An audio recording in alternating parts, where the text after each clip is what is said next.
You have more supply than you think. You have more supply than you think. Remember the title of the sermon. As a man thinketh in his heart, so is he. This sermon is trying to tell you to change the way you think. If you believe that there is not enough, the way you will live your life will be different from if you believe that God will supply your need. Philippians chapter 4 verse 19.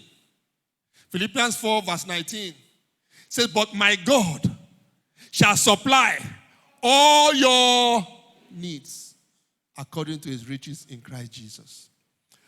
Whether you live a life of joy or a life of sorrow is a function of what you believe and a function of what you are thinking.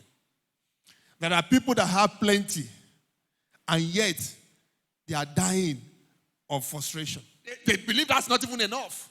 And yet there are people that have nothing and are still thanking God and rejoicing, believing that God will supply their needs.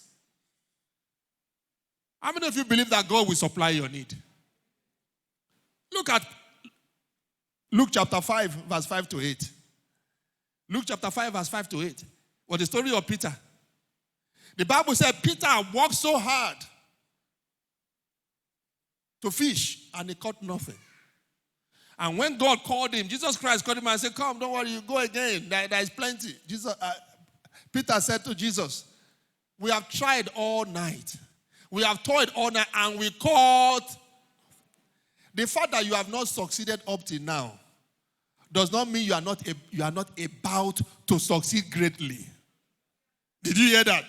The fact that you have struggled to some extent up till now does not mean you are about to keep struggling. Let me say it differently. As far as Peter could see, there was dryness. But Jesus Christ, in the same circumstance, saw abundance.